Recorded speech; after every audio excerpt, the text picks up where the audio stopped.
খেয়াল খুশি। রবিবারের একটা ঝকঝকে সকালে মা আমের পাল্প বের করে তার থেকে আমসত্ত্ব বানাচ্ছিল।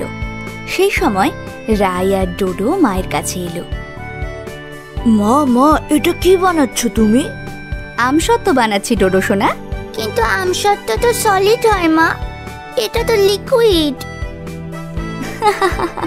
আমার সোনা রাই, আমের এই লিকুইড পাল্পকে থালায় যত্ন করে ঢেলে রোদে শুকিয়ে নিতে হবে, তবেই তো সলিড আমসত্ত্ব তৈরি হবে, আর আমসত্ত্ব দিয়ে চাটনি বানাতে পারবো। আমসত্ত্বের চাটনির কথা শুনেই রাই আর ডোডোর জিভে জল চলে আসে।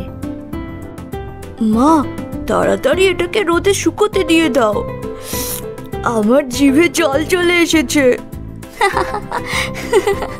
আমার সোনা বাচ্চারা, রোদে তো শুকোতে দেব, কিন্তু এদিকে আমার কাজ আছে যে। আমসত্ত্ব রোদে শুকোতে দিলে সেটা পাহারা দেবে কে? পাহারা না দিলে কি হবে মা? পাহারা না দিলে তো পাখিতে খেয়ে নেবে। আমি পাহারা দেব মা। দিদি, তুই আমার সাথে পাহারা দিবি তো? হ্যাঁ, আমি আর ডোডো আমসত্ত্ব পাহারা দেব। মা চলো আমসত্ত্ব রোদে শুকোতে দিই। ঠিক আছে সোনা, চলো। মা থালায় আমের পাল্প ঢেলে গার্ডেনে যায়। রাই আর ডোডো মায়ের সাথে যায়। মা রোদে আমসত্ত্বের থালা রেখে রাই আর ডোডোকে বলে, এই যে সোনারা, তোমরা কিন্তু 1 মিনিটের জন্যও এখান থেকে যেও না, গেলেই কিন্তু পাখিতে সব আমসত্ত্ব খেয়ে নেবে। না মা, তুমি কোনো চিন্তা করো না, আমরা এখানেই আছি। হ্যাঁ মা, তুমি নিশ্চিন্তে যাও, ক্যাপ্টেন ডোডো আর captain Rai are on duty. মা নিশ্চিন্তে নিজের কাজে চলে যায়। রাই আর ডোডো আমসত্ত্ব পাহারা দিতে থাকে। কিছুক্ষণের মধ্যেই একটা পাখি এসে আমসত্ত্বের থালার কাছে বসে। ডোডো সেটা দেখে পাখিটাকে তাড়া করে। এই যা যা যা! ডোডোর তাড়া খেয়ে পাখি উড়ে যায়। আর কিছুক্ষণ পর দুটো পাখি এসে থালার কাছে বসে। এবারে রাই তাদের তাড়া করে। এই যা যা যা! এবারেও তারা উড়ে যায়, কিন্তু সময়ের সাথে সাথে পাখিদের সংখ্যা বাড়তেই থাকে। চারদিক থেকে প্রচুর পাখি এসে আমসত্ত্বের দিকে তাক করে বসে থাকে। রাই আর ডোডো একদিকের পাখি তাড়ালে অন্য দিক থেকে পাখিরা এসে আমসত্ত্বের ঠুকরে যায়। এই খেয়ে নিল, খেয়ে নিল!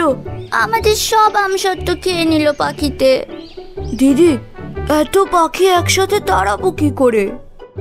রাই আর ডোডো চিন্তায় পড়ে যায়। ঠিক তখন দাদু সেখানে আসে। কি দাদু ভাই, দিদি ভাই, কি হচ্ছে? দেখো না দাদু, আমরা আমসত্ত্ব পাহারা দিচ্ছি, কিন্তু এত পাখি এসেছে যে কি করব বুঝতেই পারছি না। দাদু, সব পাখিদের একসাথে তাড়ানো যাবে না। শুধু তো তাড়ালে হবে না দাদু ভাই, এমন ব্যবস্থা করতে হবে যেন একটাও পাখি আর আমসত্ত্বের কাছে না আসে। এমন ব্যবস্থা কি সত্যি করা যায় দাদু? হ্যাঁ দিদি ভাই, আমাদের শুধু একটা কাকতাড়ুয়া বানাতে হবে। কাকতাড়ুয়া মানে স্কেয়ারক্রো? হ্যাঁ দাদু ভাই, তোমরা একটা লম্বা লাঠি, দুটো ছোট লাঠি, দড়ি, টুপি আর একটা পুরনো ছেঁড়া জামা আর একটা পুরনো টেডি বিয়ার। ইয়ে, আমরা স্কেয়ারক্রো বানাবো। রাই আর ডোডো দৌড়ে গিয়ে সবকিছু নিয়ে আসে। রাই তার পুরনো ছেঁড়া টেডি বিয়ার নিয়ে আসে, ডোডো নিয়ে আসে তার পুরনো টুপি, দাদু নিজের পুরনো ছেঁড়া জামা নিয়ে এসে কাকতাড়ুয়া বানানোর কাজ শুরু করে দেয়। বড় লাঠির সাথে টেডি বিয়ারকে বেঁধে দুটো লাঠি দিয়ে তার লম্বা হাত তৈরি করে। মাথায় টুপি পরিয়ে দিতেই তৈরি হয়ে যায় কাকতাড়ুয়া। এই যে আমাদের কাকতাড়ুয়া তৈরি। ইয়ে, কি মজা, কি মজা! এবার আর একটাও পাখি আমসত্ত্বের কাছে আসবে না। আমরা আমসত্ত্বের চাটনি খাবো, ইয়ে। আহা হা হা হা হা, আমার মিষ্টি সোনারা। রাই আর ডোডো কাকতাড়ুয়ার পাশে খেলতে থাকে। সত্যি সত্যি আর একটাও পাখি কাছাকাছি আসে না। রাই আর ডোডো তাদের মা বাবাকে দেখায় যে তারা কত বুদ্ধি খাটিয়ে পাখিদের আমসত্ত্ব থেকে দূরে রেখেছে। মা খুশি হয়ে তাদের দুজনকে 2 টুকরো আমসত্ত্ব খেতে দেয়। আর এভাবেই রাই আর ডোডোর ছুটির দিন আনন্দে কেটে যায়। রবিবার মানে ছুটির দিন। রাই ডোডোর স্কুল ছুটি, আর বাবারও অফিস ছুটি। সকাল সকাল ঘুম থেকে উঠে ব্রেকফাস্ট করার পর সবাই যখন ড্রয়িং রুমে চুপচাপ বসে, তখন হঠাৎ ডোডো বলে ওঠে, অন্যদিন স্কুল থাকে, স্কুলে গিয়ে বেশ মজা হয়, কিন্তু আজ কিছুই করার নেই। চল না ডোডো, আমরা বাইরে গিয়ে খেলি। না, বাইরে অনেক রোদ, আমি ঘেমে যাব।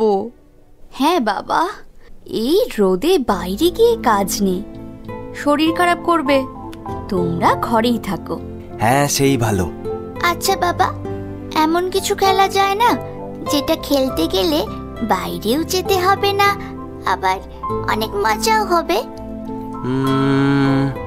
এমন খেলা আমায় ভাবতে দাও রাই। হ্যাঁ, এমন একটা খেলা আছে। কি খেলা মা? লুকোচুরি। লুকোচুরি? বাবা, কি মজা! আমরা লুকোচুরি খেলবো, দারুণ মজা হবে। আমরা লুকোচুরি খেলবো, দারুণ মজা হবে। বেশ, আমি কয়েকটা কাগজের টুকরোতে কয়েকটা নাম্বার লিখে আনছি। যার ভাগে 0 পড়বে সে বাকিদের খুঁজবে, কেমন? আচ্ছা, ঠিক আছে। বাবা সঙ্গে সঙ্গে কয়েকটা কাগজের টুকরোতে নাম্বার লিখে সেগুলোকে মুড়ে টেবিলে এনে ফেলে। সবাই একটা করে কাগজের টুকরো তুলে নিয়ে খুলে দেখে রায়ের ভাগে 0 পড়ে। আমার 0 পড়েছে। তোমরা সবাই লুকিয়ে পড়ো, আমি তোমাদের খুঁজবো। রাই, যদি তুমি আমাদের সবাইকে খুঁজে বের করতে পারো তাহলে আমি তোমাকে একটা উপহার দেব। কি উপহার বাবা? সেটা পরেই বলবো, কারণ আমার দৃঢ় বিশ্বাস যে তুমি আমাকে খুঁজে বের করতে পারবে না। কিন্তু আমাদের ছোট্ট সোনা কার কাছে থাকবে? কি গো, তুমি একে কোলে নিয়ে লুকো। বাবা ছোট্ট বাচ্চাটাকে কোলে তুলে নেয়। তারপর রাই চোখ বন্ধ করে। সবাই বাড়ির এদিক ওদিক লুকিয়ে পড়ে। আর তারপর রাই চোখ খুলে সবাইকে খুঁজতে থাকে।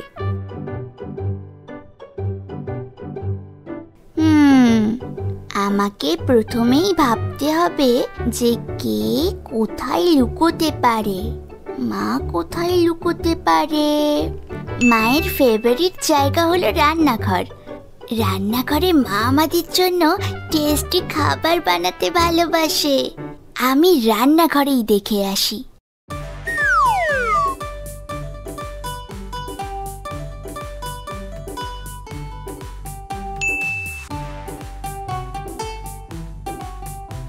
মা, আমি তোমাকে দেখতে পেয়ে গেছি, বাইরে চলে এসো। যা, সবার আগে আমিই ধরা পড়ে গেলাম। মা সোফায় বসে পড়ে। রাই এবার ডোডোকে খুঁজতে থাকে। ডোডো চালাকি করে কম্পিউটার টেবিলের পেছনে লুকিয়ে বসেছিল। রাই ঘরে ঢোকে। টেবিলের পেছনে কত ধুলো, নাকটা যেন শিরশির করছে।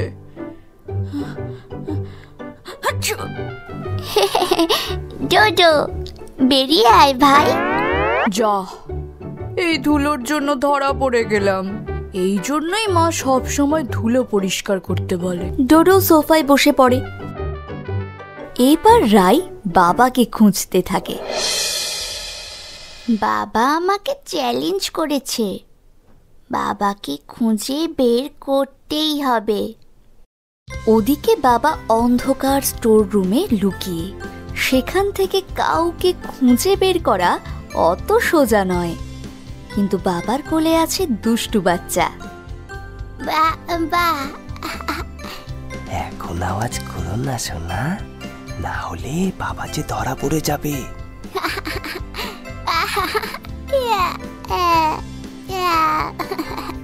বাবা, তোমাকেও খুঁজে পেয়ে গেলাম। কি মজা, কি মজা। তোমার এই পাজি বোনটার জন্য আজ আমি ধরা পড়ে গেলাম।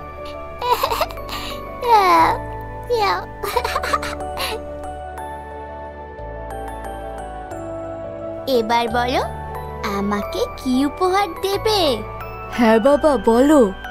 বেশ, অনেক গরম পড়েছে তো, তাই আজ আমি তোমাদের সবাইকে আইসক্রিম খাওয়াতে নিয়ে যাব। Wow, ice cream! খুব মজা হবে। ইয়ে, আইসক্রিম খাবো। ইয়ে, আইসক্রিম, আইসক্রিম। হ্যালো বন্ধুরা, আশা করি তোমাদের ভিডিওটি খুব ভালো লেগেছে। আমাদের আরো মজাদার ভিডিওগুলি দেখতে হলে এক্ষুনি সাবস্ক্রাইব করো। বাই বাই বন্ধুরা।